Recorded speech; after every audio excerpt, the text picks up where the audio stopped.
Fala pessoal, bom te ver por aqui em mais um episódio do Pod Imóveis, o primeiro podcast imobiliário aqui de Brusque. Gente, o assunto de hoje é um assunto muito em alta que você já deve ter ouvido falar ou alguém comentou, você já viu nas redes sociais, que é sobre a holding, um assunto muito em alta que a gente vai tirar todas as suas dúvidas e curiosidades aqui nesse episódio. O convidado de hoje, inclusive, é um convidado especial, porque ele já está fazendo, inclusive, os meus contratos e foi um contato que veio através do podcast, um contato através do networking imobiliário, que é o Pedro Souza. Pedro, muito obrigada por ter topado participar do Pod Imóveis, conversar um pouquinho mais sobre esse assunto que está tão em alta que muito se escuta, né? Que acaba gerando até certas polêmicas a respeito disso, né? No mercado, o que é, o que não é de fato verdade, o que protege, o que não protege.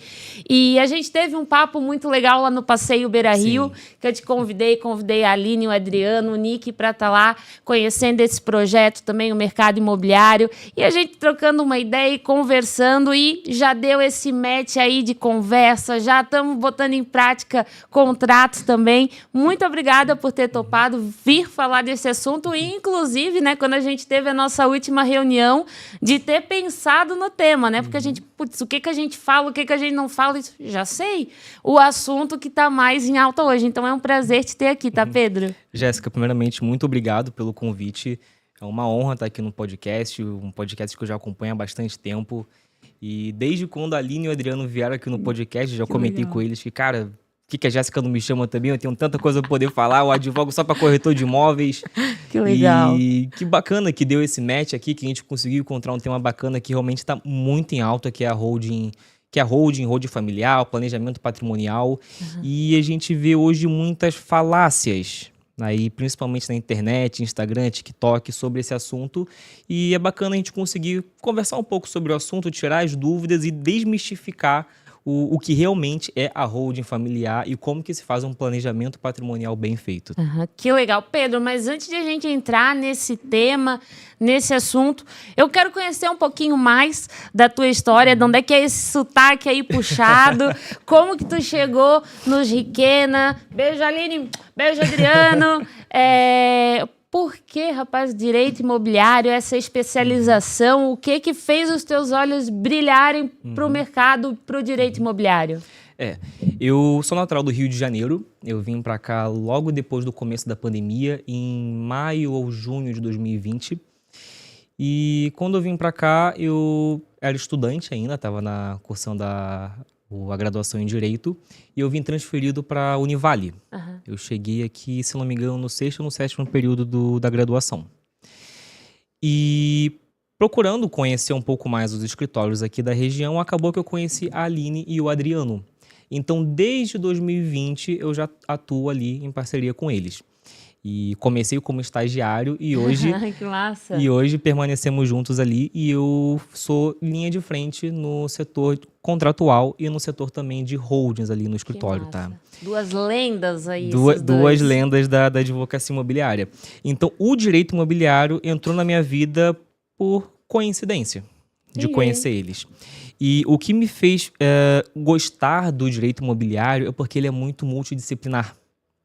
Eu não gosto de ficar sempre na mesmice no direito. Eu sou apaixonado pelo direito. Eu gosto de entender um pouco de cada coisa. E no direito imobiliário eu tive essa oportunidade. Porque a gente fala de direito civil, responsabilidades, obrigações.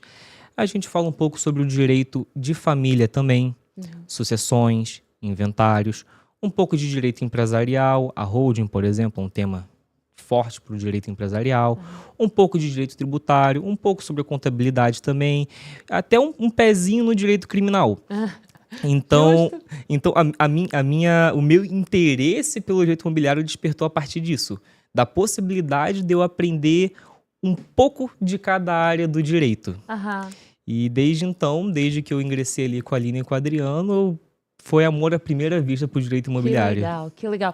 E eu vou te falar Eu digo que a gente sempre se conecta, enfim, com pessoas semelhantes. E até vai... algo que eu estava pensando hoje, e enquanto eu fazia o nosso roteiro, eu falei assim, cara... eu preciso falar isso pro Pedro, que eu já te elogiei aqui no off também, do teu contrato, que é aquele contrato assim, cara, sem aquele juridiquês, aquela coisa difícil, aquela coisa interpretativa, mas a tua, como é que eu posso dizer que eu tenho isso no meu atendimento como corretora também? Mas é que é a tua disposição, a tua vontade de tipo, não, vamos resolver, vamos fazer isso, aquilo. E eu já reparei isso quando tu foi no networking, que foi um convite de networking, de ir no passeio. Que a Aline falou pra mim, eu não vou poder ir, mas o Pedro vai, tá? Eu assim, cara, que legal, o menino tá eu acho sensacional isso, assim, sabe? Parabéns mesmo pela... Eu gosto bastante de ter esse contato ali com os corretores, com as construtoras, porque a gente fica imerso aqui no nosso universo imobiliário, né? Então, eu não gosto dessa atuação estrita só de ficar no escritório, atrás de uma tela de computador, peticionando, redigindo contrato. Eu gosto de estar ali junto com o corretor, junto com o construtor, junto com o cliente, justamente para poder buscar uma solução para o problema que ele está enfrentando. Sim. Eu não gosto dessa advocacia padrão, essa advocacia raiz, muito rebuscada. Tanto que o perfil do nosso escritório é uma advocacia mais jovem. Sim! Você foi lá essa semana no escritório, você viu, né? A nossa arquitetura não remete a nada da advocacia. Exato. Então, a nossa ideia e o nosso princípio como advogados é soluções jurídicas eficientes para o nosso cliente, a gente soluciona problemas, e a conexão com os clientes. Eu não quero somente o dinheiro do meu cliente. Óbvio que dinheiro é bom e a gente trabalha por conta disso, né? Mas a gente quer que o cliente se sinta acolhido no nosso escritório e que ele vire um cliente recorrente. Que quando ele tiver qualquer tipo de problema, ele sabe, eu posso contar com a Requena Advocacia, eu posso contar com o Pedro, com a Aline, com o Adriano. Porque justamente a gente busca esse contato mais direto com nossos clientes, esse contato mais íntimo. Tanto que muitos deles se tornam nossos amigos. Sim! E eu ainda falei pra Adélia quando eu cheguei em casa da nossa reunião, eu assim, filha, você sabia que a sala de reunião deles é sensacional? Parece que o escritório foi feito pra mim, que era todo laranja, e não tinha uma mesa de reunião, tinha um sofá pra bater papo. Cara, sensacional, achei Não tem demais. um vadimeco no escritório? Exato. Pedro, mas vamos lá então. Eu separei um monte de dúvidas, um monte de curiosidade, e eu acho que a gente precisa começar do básico para realmente dar um norte para todo mundo desde o início, o que de fato é, tanto para as pessoas leigas que só ouviram falar, ou enfim, quanto para quem já muitas vezes tem a sua holding, precisa saber. Então a gente vai encorpando o assunto, até inclusive para quem assiste a gente vai começar do básico, mas segura aí, mantém, se tu já tem, não, isso eu já sei. Porque a gente vai encorpando para todo mundo conseguir acompanhar aqui a gente também. Pedro, então vamos lá. O que de fato é uma holding? De forma bem didática, de uma forma bem básica, para a gente entender de fato o que é essa holding aí. Então, a gente explica holding pelo próprio significado da palavra. Holding vem do inglês to hold. Segurar, proteger, resguardar. E a holding, inicialmente, é um instrumento jurídico utilizado para participação societária em outras empresas. Essa é a definição da holding pura, uma empresa que participa de outras. E existem desdobramentos da holding. Uma delas é a holding mista, que, além de participar de outras empresas, ela também administra capital próprio. E mais recentemente foi criada a holding patrimonial, que é uma empresa utilizada somente para a administração de bens próprios. Tá? E desses três tipos societários, dessas três formas de organizar patrimônio, foi gerada a holding familiar, que nada mais do que é uma holding patrimonial, só que o quadro societário é constituído por membros de uma mesma família. Então, você consegue ver na holding como sócios pais, filhos, avós, irmãos, pessoas de um mesmo grupo familiar com o mesmo objetivo. Seja ele organizar participações societárias em outras empresas, ações, dinheiro, imóveis, veículos, seguros, previdência. Basicamente, Tudo isso pode ser colocado dentro de uma holding, não... tudo isso pode ser colocado dentro de uma holding. E já puxando para esse gatilho que talvez seja uma pergunta que você venha fazer. Tá, a diferença de uma holding para uma administradora de bens? Justo. É basicamente a mesma coisa. Eu vejo muita gente discutindo aí que holding familiar e administradora de bens não é a mesma coisa, sendo que no final das contas é a mesma coisa com um nome diferente. A única diferença é que uma holding familiar, o quadro societário é exclusivamente de membros da mesma família, enquanto que uma administradora de bens não necessariamente são membros de uma mesma família, tá? Mas o ordenamento jurídico que rege, o CNAE também, que é o Cadastro Nacional de Atividade Empresarial, é o mesmo, tá? Então não há uma diferença jurídica entre esses dois institutos, administradora e holding. E qual que seria o benefício? Porque é família, enfim. Qual seria o benefício de você, do nosso cliente, fazer uma holding e não uma administradora de bens, por exemplo? Ou... por que fazer a holding? Qual é o benefício que a pessoa tem? Entre fazer uma holding e fazer uma administradora de bens, o resultado útil vai ser o mesmo. O mesmo, tá? Só que na holding familiar, a gente já consegue falar também de um planejamento sucessório, sendo que na administradora de bens, muitas das vezes não se fala de um planejamento sucessório. E qual que é a finalidade da holding familiar? O que os empresários, os sócios, mais buscam em uma holding familiar? Primeiro, a segurança jurídica que ela traz. Você tem uma camada de proteção a mais nos bens que você vai incorporar na holding. Segundo, você consegue ter uma governança mais facilitada dos seus bens. Porque dentro do contrato social, você já consegue delimitar tudo o que compõe a empresa. Você já vai saber o que a família tem de previdência, o que a família tem de seguros, o que a família tem de ações, o que a família tem de imóveis, de veículos. Então fica muito mais fácil de você gerir esses bens do que, por exemplo, chegou o momento de fazer o inventário e você ter que ir buscar o que o seu pai, o que sua mãe tinha de bens. Porque muitas das vezes chega um cliente lá no escritório falando, tá, meu pai morreu, preciso fazer o inventário. Primeira pergunta que a gente faz, beleza. Quantos imóveis ele tem, quantos veículos ele tem, o que ele tinha em conta bancária, muitas das vezes o cliente não sabe. Então, se a gente consegue organizar todo esse patrimônio em uma estrutura societária, já fica tudo delimitado. Um outro ponto bem bacana para quem busca fazer esse tipo de planejamento, essa estruturação societária, a gente consegue fazer um planejamento tributário. Então, a gente consegue reduzir alíquotas de imposto que você pagaria se você gerisse esses imóveis na pessoa física. E, por fim, a parte do próprio planejamento sucessório. Como que vai funcionar a transferência dos bens dos pais para os filhos, seja em vida ou após o falecimento do matriarca e do patriarca da família. A holding, ela tem a parte, pensando nessa sucessão, né? Uma tributação menor, é o ITCMD, quando vem a faltar? Quando a gente fala de inventário ou doação, a gente tem incidência do ITCMD, que é o Imposto de Transmissão Causa Mortes e Doação. Hoje, a alíquota desse imposto é 8%. Se a gente vai falar de uma transferência da integralidade do imóvel.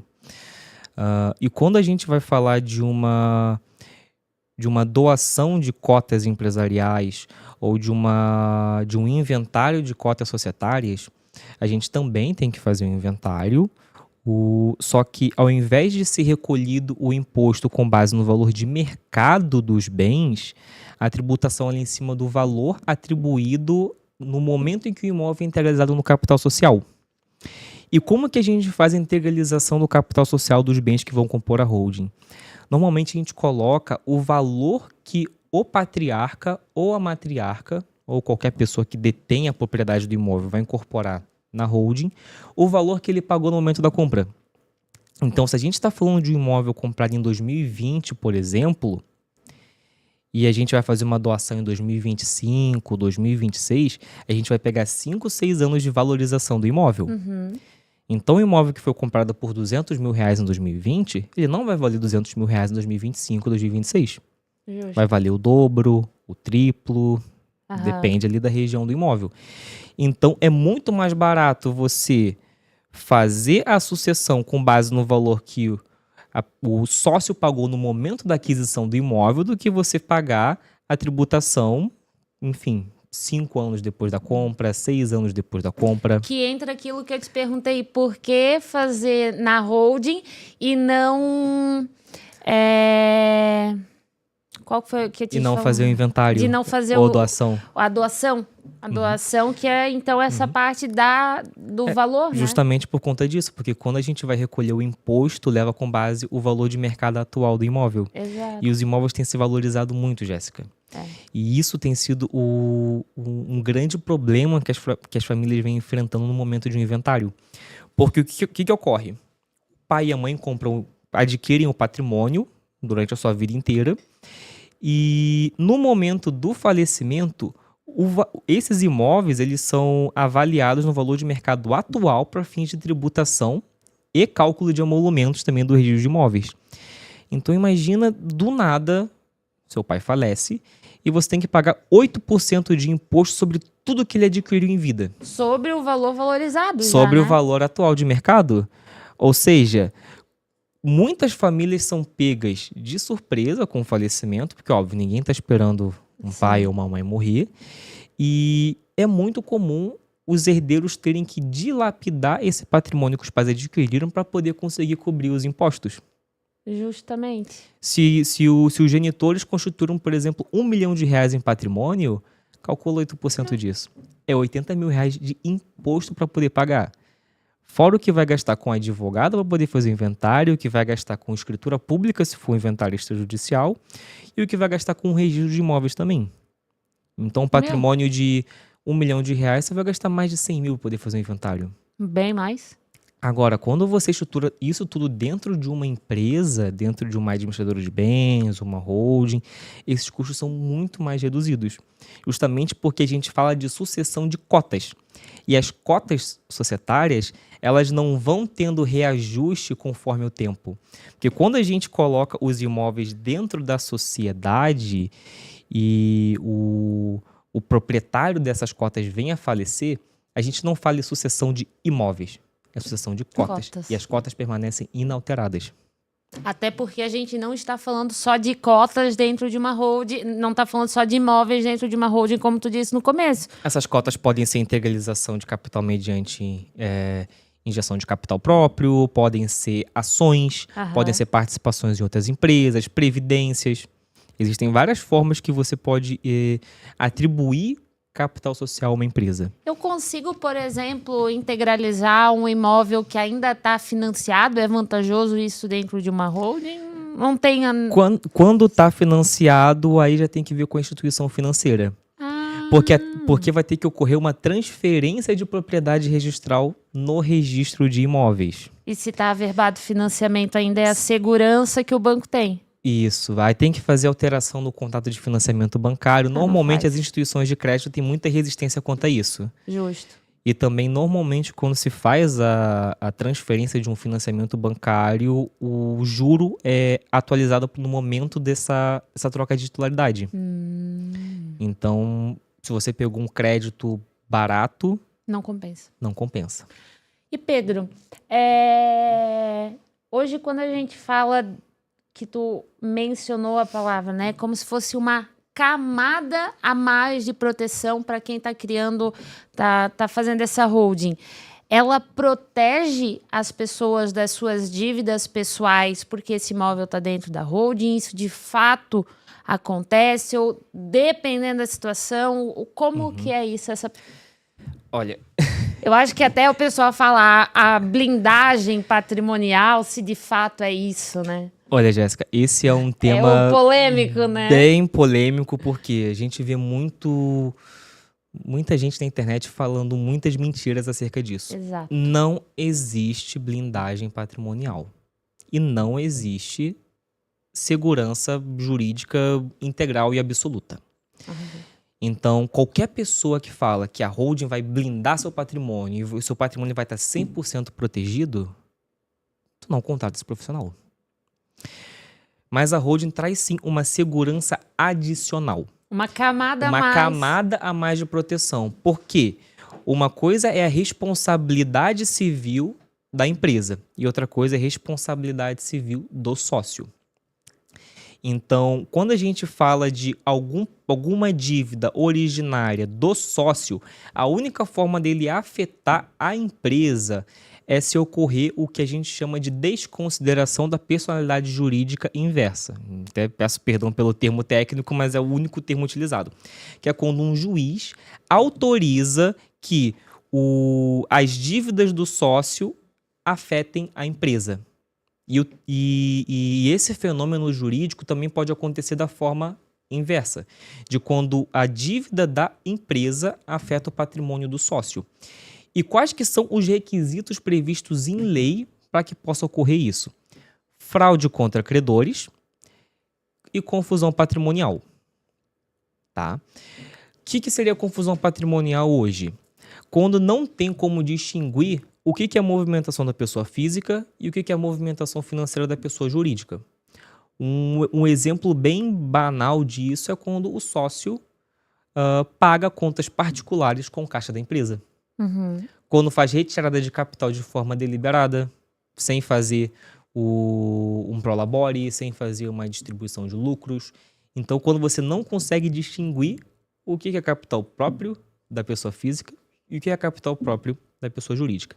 E a fraude contra credores, que é quando você tenta, quando você faz manobras jurídicas para poder se eximir de uma responsabilidade já adquirida. Exemplificando essa parte da fraude contra credores, é quando o sócio está sofrendo algum processo de execução e ele faz uma dilapidação patrimonial, começa a transferir os imóveis para terceiros, começa a transferir os veículos para terceiros, tirar dinheiro de conta bancária, justamente para poder não quitar essas dívidas. Uhum. Então, isso é considerado uma fraude contra credores que pode ensejar a penhora de bens inscritos na sociedade, Então, na o holding bonitão familiar. que tá achando que vai poder jogar tudo pra holding e não pagar mais ninguém, também não é bem assim o negócio que funciona, né? Não é bem assim. Lógico que, para ocorrer isso, tem que ter uma autorização judicial e o credor ele tem que ter provas cabais dessa fraude contra credores. Uhum. Então, não é um processo muito simples, não é um processo muito rápido. A gente tem vários processos lá no escritório que a gente está tentando pedir essa desconsideração da personalidade jurídica, que é para poder afetar bens da empresa, só que os juízes não autorizam de forma muito fácil. Tem uma Olha. resistência dos juízes, justamente porque tem que comprovar de maneira cabal. Não basta eu alegar Sim. que está ocorrendo a fraude. E como que vai conseguir isso eu também, tenho né? que alegar e eu tenho que provar. E é muito difícil provar. Pois é. Então, a holding traz uma blindagem patrimonial? Não traz uma blindagem patrimonial. Mas ela traz uma camada de proteção a mais. Perfeito. Nossa, já podia, se quisesse, acabar o podcast aqui agora, porque eu tenho certeza que a gente já veio com a força toda de meter uma polêmica já no começo, para ver que realmente precisa entender do que está sendo feito, né? E tem muito profissional, Jéssica, no mercado que está vendendo holding como se fosse uma solução milagrosa Aham. para os problemas do cliente, né? A holding ela não resolve por si só problemas sucessórios, não resolve por si só problemas tributários, problemas de responsabilidade civil, diferentemente do que esses profissionais andam vendendo por aí, tá? E o profissional que vai atuar na confecção de uma holding, ele tem que entender que necessita de um entendimento multidisciplinar muito afiado. Uhum. Porque o profissional tem que entender de responsabilidade civil, tanto de empresa quanto de pessoa física, para não cair, por exemplo, em uma possível fraude contra credores. Tem que entender de direito de família, a parte de sucessão, a parte de divórcio também. Tem que entender de direito empresarial para poder saber redigir um bom estatuto societário. Tem que entender de direito tributário. Uhum. um pouquinho de criminal e contabilidade também. Então, o que eu vejo hoje no mercado? Que tem muito profissional que está vendendo o holding e não está capacitado para isso. Acham que é só abrir uma empresa, colocar os imóveis lá e acabou. Sendo que não é bem assim. E eu acho uma irresponsabilidade imensa que esse tipo de profissional faz. Porque ele está colocando em risco o patrimônio inteiro que uma família constituiu durante a vida. Então imagina uma família que os genitores têm 70, 80 anos, trabalharam a vida inteira para poder construir esse patrimônio. Aí chega um profissional mal capacitado, mal habilitado e coloca em risco todo o patrimônio que a família constituiu. Até porque a holding, ela também tem um valor considerável, a gente estava falando aqui um pouco em off, para ser feita, para ser, né, instituída, enfim. Só que ela precisa ser bem feita, entrando nesse ponto que tu falou. Fazer por fazer a holding, colocar no papel, o papel aceita tudo, né? Sim. Mas é necessário ser feita essa integralização, colocar de fato esses imóveis e o que quer que seja dentro, para realmente ter essa validade também, né?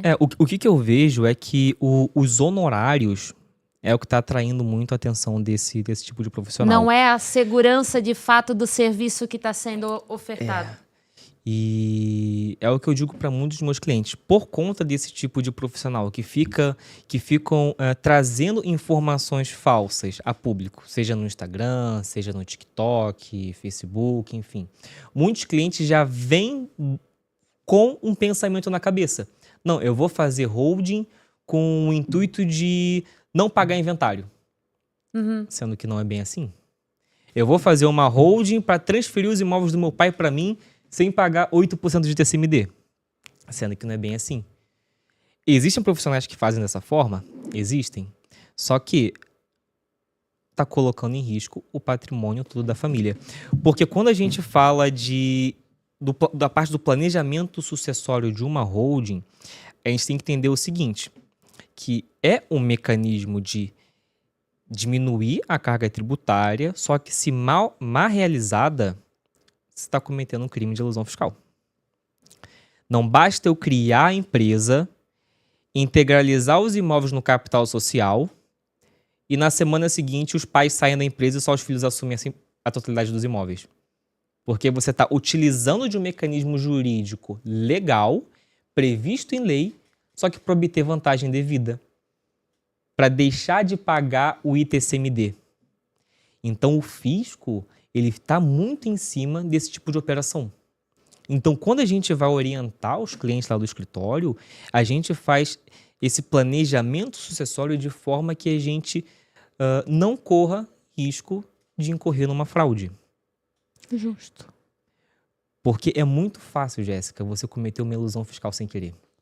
A ilusão fiscal é basicamente você utilizar de mecanismos jurídicos previstos em lei para obter vantagem devida. E um ponto muito crucial, que tem muitos profissionais por aí na internet dizendo sobre a isenção de ITBI para poder integralizar imóvel na holding.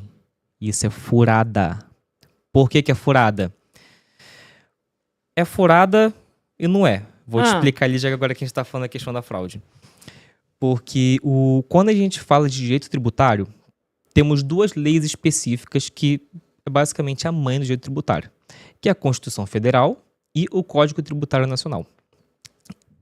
E o artigo 156, parágrafo 1 do CTN, diz o seguinte, que é isento de ITBI a integralização de bens próprios dos sócios no capital societário da empresa. Quando você lê isso, você pensa, incrível, vou abrir uma holding familiar, não vou pagar ITBI. Sim. Só que o que diz o parágrafo 1º? Em exceção ao previsto no caput, empresas que têm como atividade preponderante a atividade imobiliária, sendo ela compra e venda, locação, arrendamento, doação imobiliária, incide o ITBI. Então, o que eu estou vendo muito profissional fazendo por aí? Eles abrem uma empresa que não é uma hold, não é uma administradora de bens. Abre, por exemplo, uma loteadora. ou uma empresa que presta consultoria. Incorporam todos os imóveis no capital social da empresa e depois de um tempo eles convertem em uma administradora de bens para não pagar o ITBI para integralizar o capital social. E isso é fraude. Isso é crime. E tem toda a comunicação, né? E tem toda a comunicação. E o que a Receita faz para poder identificar esse tipo de operação fraudulenta? Justo. Se você vende um imóvel, por exemplo, você tem que declarar compra e venda. Declarou compra e venda, caindo no caixa da empresa, já configura a atividade imobiliária. Ou seja, a Receita cruzando esses dados, já vem a autuação de pagamento do ITBI. 2% sobre o valor atual de mercado do imóvel mais multa. Uhum. Ou se você aluga um imóvel também, porque a partir de janeiro de 2026, a Receita Federal vai estar cruzando dados de locação. Vai ter uma fiscalização mais pesada em cima de locação. Muitas dessas empresas que fraudaram o tipo societário para poder se eximir da cobrança do ITBI também vão ser autuadas pela Receita Federal. E como que eles vão fazer essa busca da locação?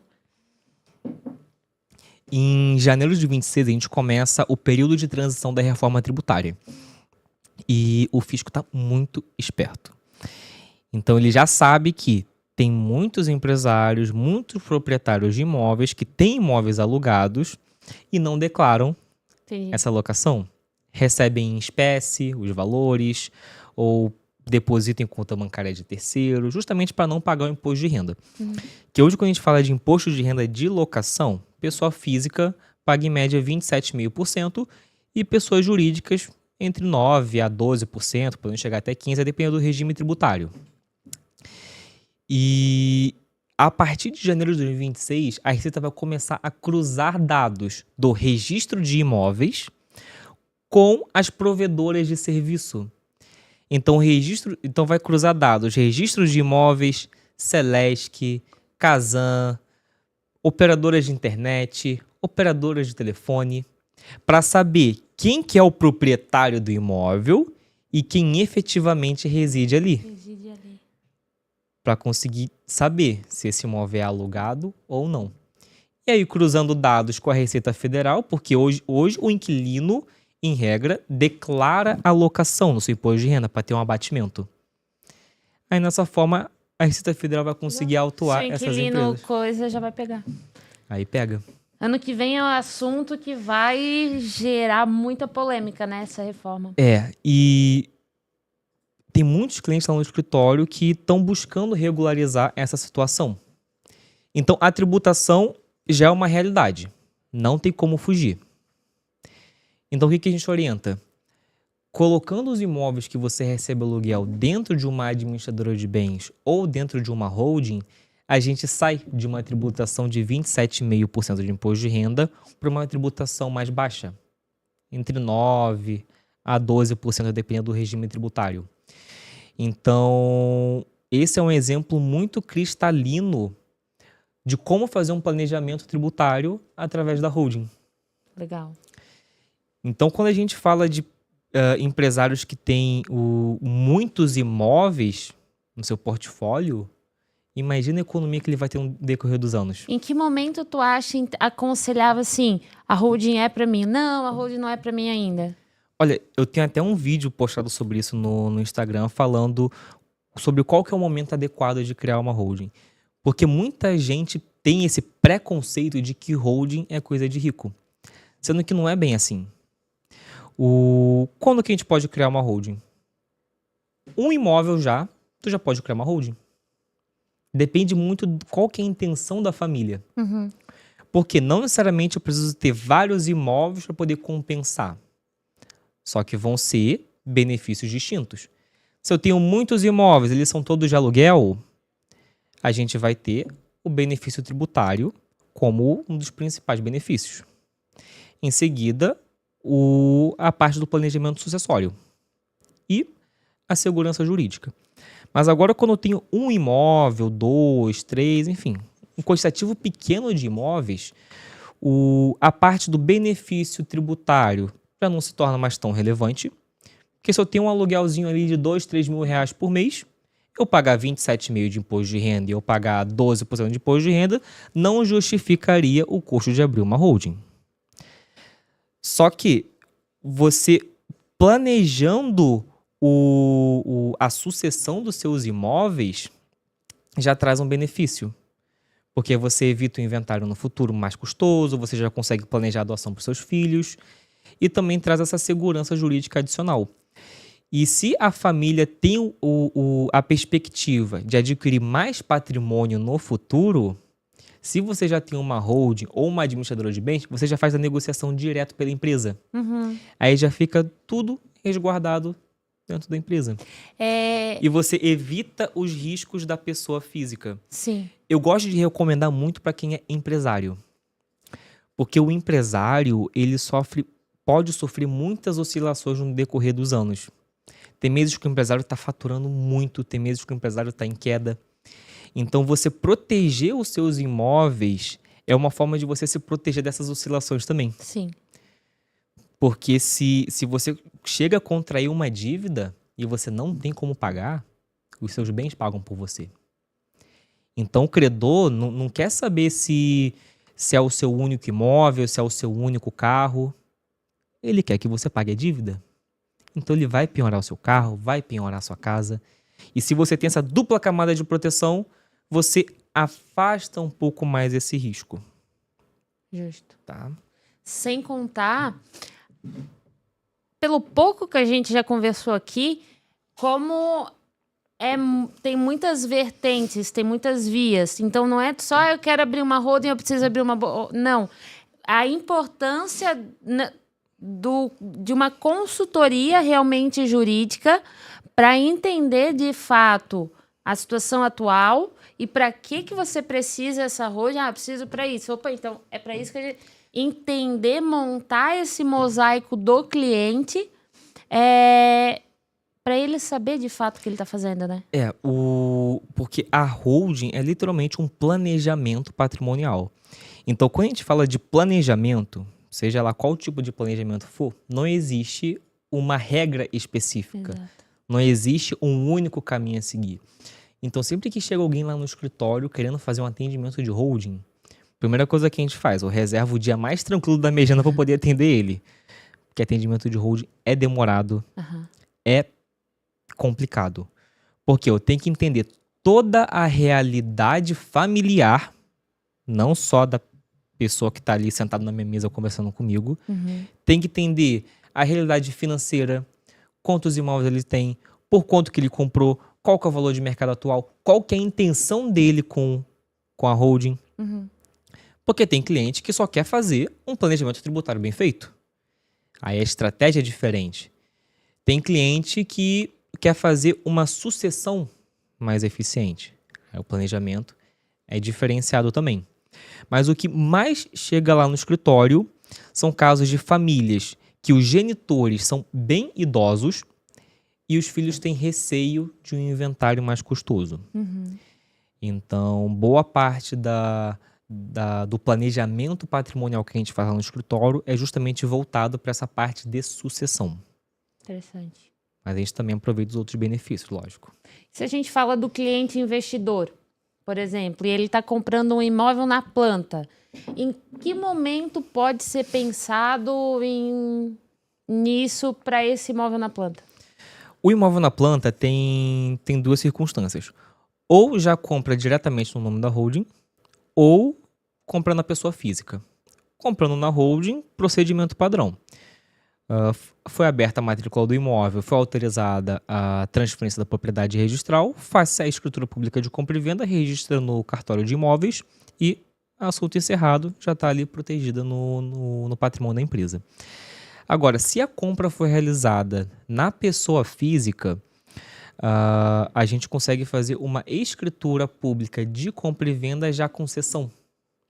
Então, no mesmo ato, já sai da construtora para o adquirente e já vai diretamente para a holding. E aqui em Brusque, inclusive, tem isenção de ITBI em caso de cessão.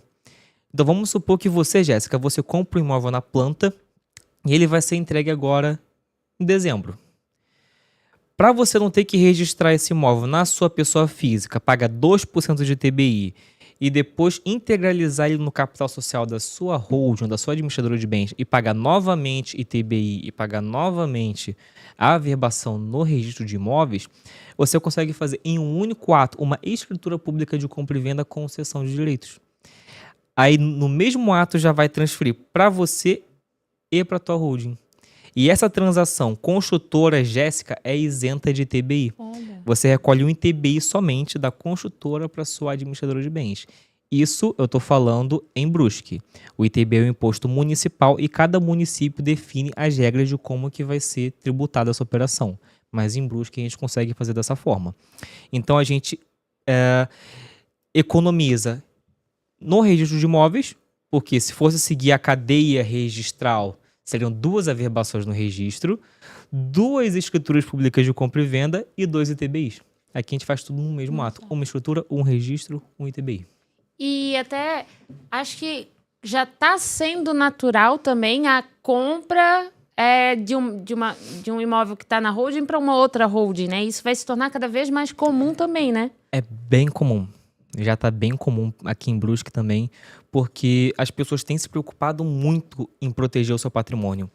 Porque aqui no Brasil, isso já vem de muito tempo, que a gente tem uma instabilidade jurídica e uma instabilidade econômica muito grande no Brasil. Então, cada vez mais as pessoas estão se preocupando em proteger o patrimônio adquirido. Só para exemplificar a instabilidade jurídica que a gente tem aqui no Brasil, não sei se você ficou sabendo, mas alguns meses atrás estávamos discutindo a tributação de dividendos. Uhum. Foi aprovada, gerou aquele caos todo nos investidores. Caramba, dividendos vai ser tributado, a distribuição de lucros também ia ser tributada. Na semana seguinte foram lá e vetaram. Ou seja, é uma instabilidade jurídica, é uma incerteza do futuro que quem se preocupa com o seu patrimônio está investindo em proteger. Teve algum estopim para isso ter ganhado tanta proporção assim? Olha, Jéssica, eu não sei te dizer, mas eu imagino que seja justamente por conta Dessa instabilidade. desse histórico de insegurança jurídica, desse histórico de insegurança financeira também que o Brasil vem sofrendo, né? Aham. Se a gente for trazer para um contexto histórico, por exemplo, 40 anos atrás teve o bloqueio das poupanças. Exato. Então, hoje em dia, quem se preocupa com o seu patrimônio busca formas de se proteger. E quando você para poder analisar num contexto geral, não é caro fazer uma holding. Se botar na ponta do lápis. Se botar na ponta do lápis, não é caro. Porque imagina, Jéssica, você está protegendo 100% do seu patrimônio, investindo 2% do seu patrimônio, 3% do seu patrimônio. Então, 3% do seu patrimônio não vale 100% dele? Exato. Isso é algo que eu converso muito com meus clientes quando a gente vai discutir um planejamento patrimonial, quando a gente vai discutir a abertura de uma holding. Porque no primeiro momento, os valores assustam. Não só de honorários advocatícios, mas de todo o contexto. Porque tem honorários advocatícios, tem emissão de matrícula dos imóveis atualizada, tem custas do registro de imóveis, tem ITBI. Então, quando soma tudo, dá um valor expressivo. Dá um valor que muitas vezes assusta. Mas você pensa, gastar 50, 60 mil reais para proteger um patrimônio de 1 milhão, 2 milhões, 3 milhões, é caro. Não é caro. Não é caro. É aquela prevenção, né? Não adianta antes tu ter uma despesa inicial, mas tu ter o teu bem ali, do que tu perder e escorrer pela palma das tuas mãos, enfim. É igual seguro de carro. A gente paga seguro de carro, paga caro muitas das vezes. É verdade. Só que a gente paga para ter uma tranquilidade. E por que você não vai pagar para ter a mesma tranquilidade para proteger os seus imóveis? O que é mais importante? O carro que tu anda ou o teto que tu vive? Exatamente. E outra coisa, não é uma proteção para si. É uma proteção para as gerações. Uma proteção que você vai garantir uma renda para o seu filho, uma renda para o seu neto, para o seu bisneto, talvez. A gente evita muita dilapidação patrimonial. E um outro ponto interessante também é que quando a gente vai falar de inventário, muitas das vezes não se tem testamento. Muitas das vezes não se tem testamento. Sim. Porque as pessoas pensam o seguinte: eu não vou fazer testamento. Estão planejando a minha morte já? É verdade. Só querem saber dos meus bens? Então, as pessoas não fazem testamento. E quando ocorre o falecimento, muitas das vezes vem briga.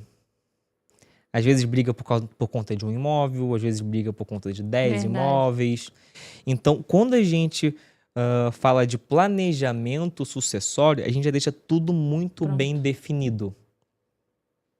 Evita tanta coisa lá na frente. Evita briga. Até porque o planejamento é uma disposição de vontade feita em vida. E os filhos tendem a respeitar a vontade dos pais. Então, quando você não delimita exatamente o que cada um dos filhos vai receber pós-falecimento, você deixa aberta brigas. Meu, agora tu me lembrou de uma coisa, a gente já tá caminhando aqui pro nosso final, mas acho que foi essa semana. Acho que a gente viu uma notícia, a Andriele que viu, acho que na verdade, essa notícia. Que foi decretado alguma coisa da holding porque tinham deixado alguém de fora, era alguma coisa assim. No testamento, eu acho. Não tinha no testamento uma filha. E no holding não tinha uma filha. E no testamento tinha. Ah, mas já tinha o testamento. Alguma coisa assim. Ah, entendi. Não, aí nesse caso é um pouquinho diferente. Mas olha como tá evidente esse tema e volta e meia tá aparecendo uma situação que foi feita de forma equivocada, muitas vezes por uma má instrução ou domínio disso, que poderia ter sido evitada ou que, né? E o testamento, ele é discutível. Não é porque existe um testamento que ele é absoluto. Porque o testamento, ele não pode excluir direitos dos herdeiros. Então, se você vai fazer um testamento para poder dividir os bens entre os herdeiros, ele tem que seguir o que está disposto no Código Civil. E você só pode dispor para terceiros, no máximo, 50% do seu patrimônio. Porque, por lei, obrigatoriamente, 50% dele tem que ser destinado para os seus herdeiros. E você não pode excluir um herdeiro da sucessão, salvo em caso de indignidade. O que é indignidade? Um filho bater no pai, um filho matar o pai. Aí, dessa forma, eles ficam de fora da sucessão. Inclusive, eu estava até vendo esses dias no TikTok um comparativo ali dos casos da Suzane von Richthofen e da Elise Matsunaga. A Elise Matsunaga, ela assassinou o companheiro dela, que era um dos sócios da IOC, e a Suzane von Richthofen matou os pais. Por que uma recebeu o patrimônio e outra não? A Suzane von Richthofen, ela não recebeu a herança dos pais justamente por conta da indignidade. Quando o filho faz algo contra a dignidade, ou contra a honra, ou contra a vida do pai, eles ficam excluídos da herança. Então, o irmão da Suzane von Richthofen recebeu 100% da herança dos pais. E já a Elise Matsunaga, não. Ela, mesmo assassinando o companheiro dela, ela recebeu a herança legal dela. Olha só. Justamente porque o Código Civil só prevê essa disposição de exclusão da sucessão em caso de inventário e não em caso de meação. Agora eu já vou ir para um outro lado também. A gente está falando aqui de filhos, herdeiros. E no caso de casamento, foi feito o casamento em... Como é que é? Comunhão parcial de bens, acho que é isso, né? E na holding pode ser feito outra totalidade, outros valores, outros percentuais, enfim? Então, muito bem perguntado, porque a holding ela não pode ser utilizada para excluir direitos de uma pessoa. Então, se o casal é casado pelo regime de comunhão parcial de bens, o que ele define? Tudo que os cônjuges contraíram na constância da união, metade para cada um deles, independentemente do quanto cada cônjuge contribuiu para a aquisição desse patrimônio. E quando a gente vai fazer integralização de imóveis no capital social de uma holding, a gente não pode excluir essa meia-ação. O cônjuge tem que estar junto. Aham. Tá? Então, um dos cônjuges até pode ser dono de todas as cotas sozinho, Mas mas independente. a companheira tem que assinar como anuente. Então, não tem como você criar a sua holding e não colocar o cônjuge sem a assinatura dele. Salvo se estivermos falando de imóveis adquiridos antes do casamento. E se a pessoa casou e mesmo assim na holding eles quiseram fazer coisas diferentes, em outro momento, se der algum BO, a pessoa É questionável. é questionável. É questionável. Ó. Só se o cônjuge incorporar somente 50% do imóvel, só a parte dele. Aí não é questionável. Mas se o cônjuge coloca 100% do imóvel na holding e exclui o cônjuge, aí é fraude. Olha só. É fraude também. E um possível divórcio, uma possível sucessão, isso tudo pode ser questionável. Aí é aquilo que eu estava falando sobre a importância de ter um conhecimento multidisciplinar. Exatamente. Se você não sabe dessas questões relativas ao direito de família, é muito fácil, às vezes, mesmo que de forma não intencional, você excluir o direito de um cônjuge e trazer o imóvel a um risco jurídico que não era necessário. A importância de realmente você ser especialista no que tu tá fazendo, ter esse domínio, porque às vezes é cometer um erro que, como tu comentou, às vezes não dá nem de saber que é um erro, porque tu não tem a informação correta na mão, né? Sim, porque só abrir a empresa e colocar o patrimônio nela é muito fácil. Isso daí qualquer um faz. Você abre o ChatGPT, você pede para ele fazer um contrato societário, ele faz para você na hora. E você manda para a junta comercial vai registrar, vai ser aberta a empresa. O registro de imóveis ele vai fazer a transferência do imóvel da pessoa física para a pessoa jurídica, só que você conseguiu o objetivo de incorporar o imóvel na empresa, só que você não conseguiu o objetivo de trazer a segurança jurídica para o cliente. Exatamente. Então, por isso que eu digo, fazer holding por si só é fácil. Difícil é você conseguir alcançar o que o cliente realmente quer. E você precisa, como profissional, também entender e achar o melhor caminho, porque não é tudo igual, né? Chega muito cliente lá no escritório, Jéssica, com o seguinte pensamento. Eu quero fazer holding para isso. Porque eu tô pensando em me separar da minha esposa, porque eu não quero pagar inventário, ou porque eu já quero transferir para os meus filhos. E quando a gente vai explicando para o cliente que não é bem assim que as coisas funcionam, a gente vê o brilho dele sumindo.